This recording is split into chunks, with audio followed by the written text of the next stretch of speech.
La vallée de Georges, près de Tzaneen, a tout d'un petit paradis pour les agriculteurs. Au quotidien, pourtant, elle est un enfer pour certains. Les compagnies de sécurité patrouillent jour et nuit les vergers pour protéger l'or vert de la région. Les avocats sont devenus les objets de convoitise du crime organisé, mais aussi les noix de cajou, les noix de macadamia ou le bois de construction. Certains agriculteurs de Limpopo ont perdu jusqu'à 20% de leurs revenus ces 2 dernières années. À chaque ferme, son scénario. Ils sont vraiment déterminés à voler les avocats, une fois qu'ils ont identifié votre ferme. Et même si vous avez une palissade, ils trouveront un moyen d'entrer, en passant par-dessus, par-dessous. Ils arriveront à entrer. Ils sont réellement déterminés. C'est difficile de dire combien ils peuvent voler. Ça dépend de la taille du groupe, de la façon dont ils sont organisés, du type de transport qu'ils ont. Mais voler une tonne en une soirée, c'est plutôt courant. Ça peut aller jusqu'à 4 tonnes par nuit. Je vous mentirais si je vous disais voilà exactement ce qu'on a perdu. Je peux juste dire que ça semble devenu normal de voler. Le vol, c'est quelque chose de quotidien ici. Avec près de 15 000 hectares de vergers, l'Afrique du Sud est l'un des plus grands producteurs d'avocats au monde. Mais les 3/4 des agriculteurs de ces régions disent avoir des problèmes de vol. Les avocats volés sont facilement écoulés sur le marché local, car personne n'a les moyens de distinguer un avocat d'un autre. Yann et ses amis n'ont pas de solution pour reconnaître les avocats qui sont plantés dans leur propriété. Les gens ont essayé de marquer les fruits, de les pulvériser avec un produit qui contient un identifiant microscopique. C'est le meilleur moyen de prouver que le fruit est le vôtre.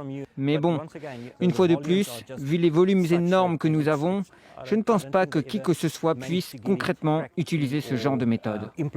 Quand les avocats sont cueillis, il est trop tard. Alors les agriculteurs se barricadent.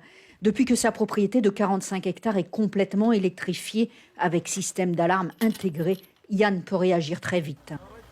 Même combat du côté de Sandilé, son voisin, qui gère sa nouvelle exploitation depuis 6 mois.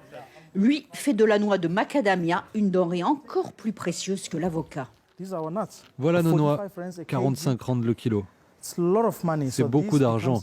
Pour beaucoup ici, ce sont de petites pépites d'or. Et ça nous empêche de dormir la nuit.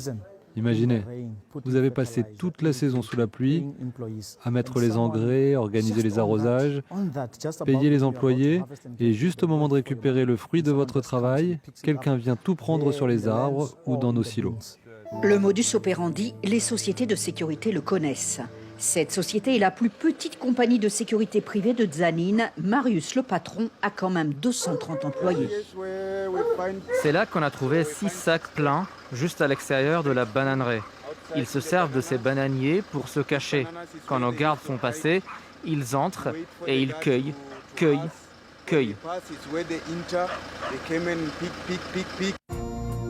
Qui trouve un sac en trouvera d'autres. Les voleurs s'emparent des fruits et des noix à la vitesse d'1 hectare par heure. Les camions sont remplis dans la nuit. Ces photos montrent bien qu'il est difficile d'enrayer l'hémorragie.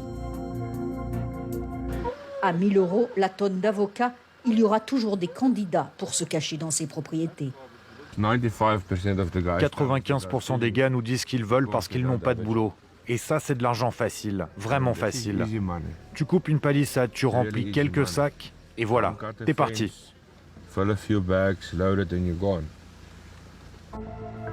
Ceux qui sont pris la main dans le sac ne risquent pas grand-chose. À la cour de Tzaneen, le vol de fruits est difficile à prouver et rarement puni. Les agriculteurs veulent que les commanditaires soient recherchés et que les autorités prennent ces vols plus au sérieux. L'ampleur du phénomène inquiète les professionnels du secteur qui parlent de crime organisé. Pour cet expert, il est lié à l'augmentation de la demande et des prix de l'avocat et des noix de cajou sur le marché international. Les choses n'ont pas toujours été aussi rentables qu'aujourd'hui. Mais rien ne dit que d'ici 9 ou 10 ans, ce commerce sera aussi juteux que maintenant. Il y a des cycles. Il faut penser au long terme. Et oui, si les prix baissent, les pertes engendrées par ces vols pourraient menacer la rentabilité de certaines propriétés. Si les agriculteurs absorbent aujourd'hui leurs pertes, ils ne le feront pas éternellement. Un de nos clients, Alex Farmer, cultivait des avocats et des litchis. Il habite Perth maintenant. Il a quitté le pays il y a 2 mois. Les vols d'avocats sont aussi en hausse dans les exploitations agricoles du Mexique, de Nouvelle-Zélande ou d'Espagne. L'Afrique du Sud devra s'inspirer du reste du monde pour lutter contre ce nouveau fléau.